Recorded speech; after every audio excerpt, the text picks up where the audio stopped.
तीन देवताओं की बात कही, ब्रह्मा जी, भगवान विष्णु और भगवान शिव।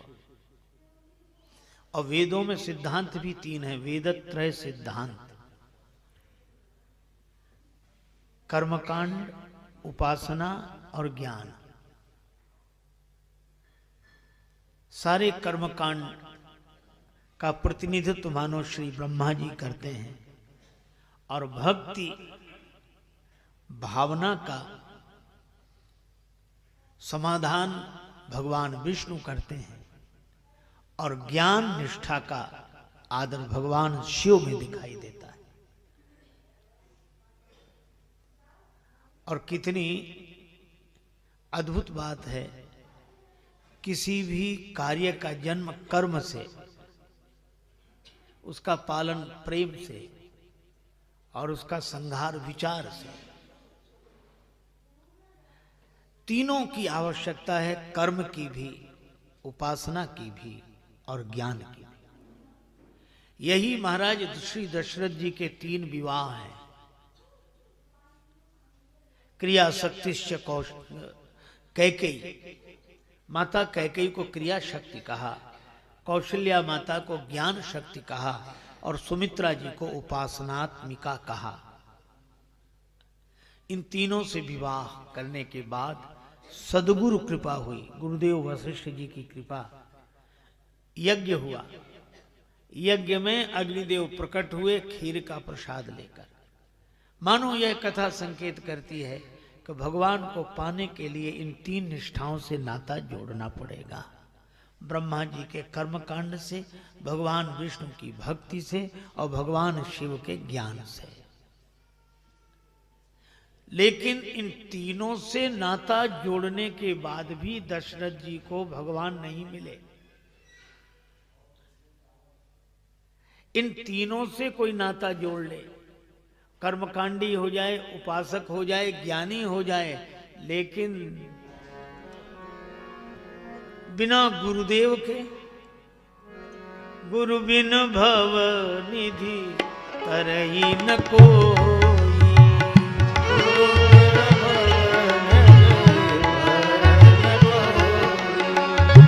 जो विरंची शंकर सम होई।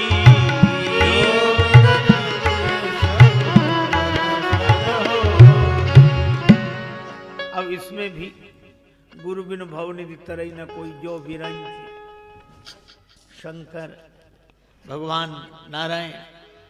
पर गुरुदेव की युक्ति अलग है, इन तीनों से परे है। दशरथ जी को जब लाभ नहीं हुआ तो गुरु जी के पास गए और गुरु जी को अपना दुख सुख सुनाया। दुख क्या है? भगवान नहीं मिले, यही दुख है। सुख क्या है? भगवान से मिलाने वाले गुरुदेव मिल गए। भगवान ने वचन दिया, हाँ। अब फिर वही तीन की कहानी। भगवान ने एक बार नहीं, तीन बार वचन दिया, सत्य सत्य पन सत्य हमारा। सृष्टि के तीन रूप, उत्पत्ति पालन प्रलय, तीन देवता ब्रह्मा विष्णु शिव। और दशरथ जी ने तीन निष्ठाओं से नाता जोड़ा।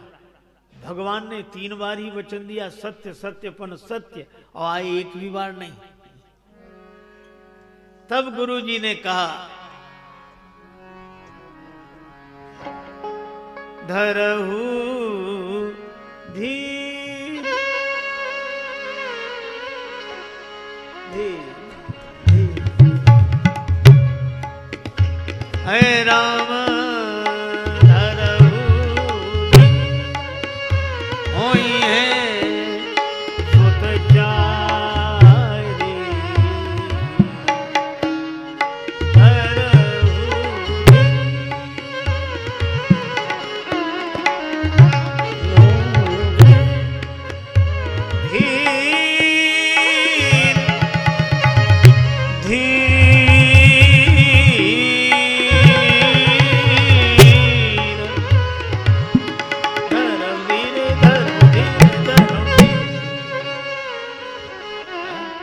क्या कहा?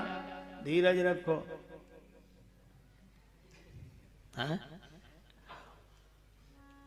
दशरथ जी बोले और कब तक बुढ़ापा आ गया, हमारे जाने के दिन आ गए, उनके आने का समय नहीं आया।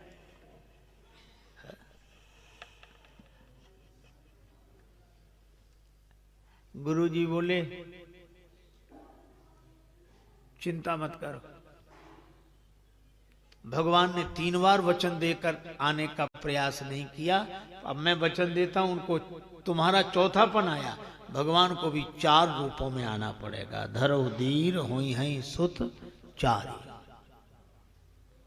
अब बोलो ये कोई नियम है? पर आप तो वाक्यम प्रमाणम, गुरुदेव के वचन पर विश्वास। गुरु जी मुझे भगवान 4 रूपों में मिलेंगे? हाँ, तो फिर मुझे क्या करना पड़ेगा? बोले तुम्हें कुछ नहीं करना है, तुम्हें तो यही करना था जिसके करने की देरी हुई, लेकिन समय अब आया। अब तुम घर बैठो और घर बैठे तुम्हें भगवान से न मिला दूं तो मेरा नाम नहीं। और गुरुदेव तो घर बैठने वाले को ही भगवान से मिला देते हैं। और घर में बैठने का मतलब अपने घट में बैठ निरंतर नहीं किसी के घर जा, अपने भीतर बैठना और भगवान से यही मिला देंगे गुरुदेव। मेरा मुझ में गुम था, मुझे मालूम न था। श्रृंगी ऋषि को गुरु जी ने बुलाया, यज्ञ गुरु जी ने कराया, आहुति गुरु जी ने दिए। भगति सहित मुनि आहुति दी,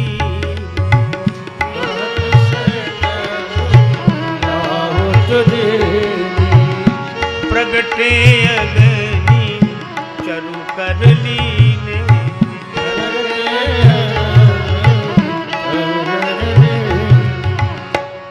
अग्निदेव प्रकट हुए हवि का खीर का प्रसाद लेकर।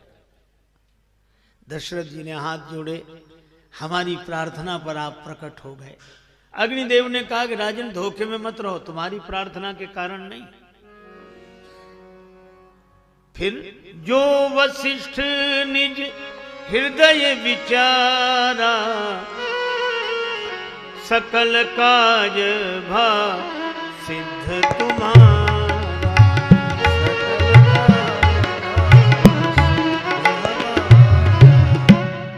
जो वशिष्ठ जी ने सोचा, अर्थात संकल्प सदगुरु का और कल्याण शिष्य का।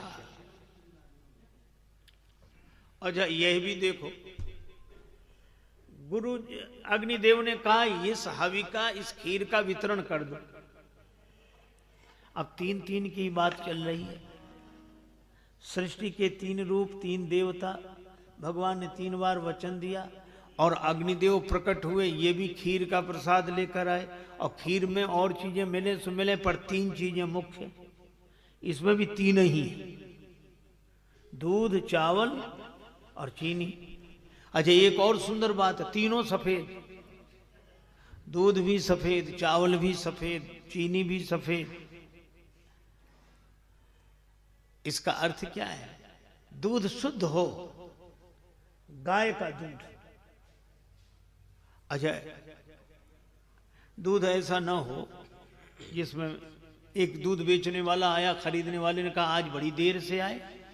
दूध बेचने वाला बोला हम क्या देर से आए, आज नल ही देर से आए।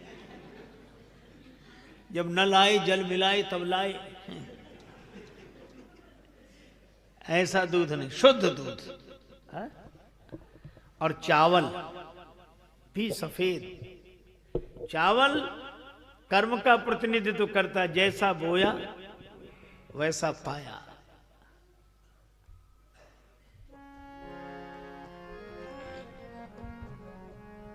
जैसा हम बोते हैं वैसा ही फल मिलता है। शुद्ध कर्म, शुद्ध कर्म धर्म का स्वरूप। लेकिन एक बात है, खीर में कितना ही बढ़िया दूध हो और कितने ही उत्तम चावल हो, पर शर्करा चीनी न मिली हो, स्वाद आ ही नहीं सकता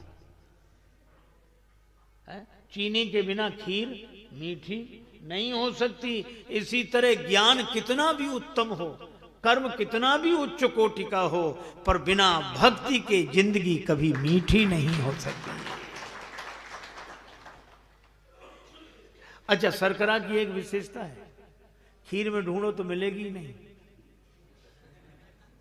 वो ऐसी मिल जाती है कि पकड़ने में नहीं आती, पर दूध को चावल को मीठा कर देती है। भक्ति की यही विशेषता है कि यह दिखाई नहीं देती, पर जिसके जीवन में भक्ति माता प्रतिष्ठित हो जाती हैं, उसके ज्ञान को और कर्म को मीठा बना देती हैं यही। और इस खीर को जो पान कर ले, अपने भीतर उतार ले, उसी के भीतर से भगवान प्रकट हो जाते हैं। जय श्री राम।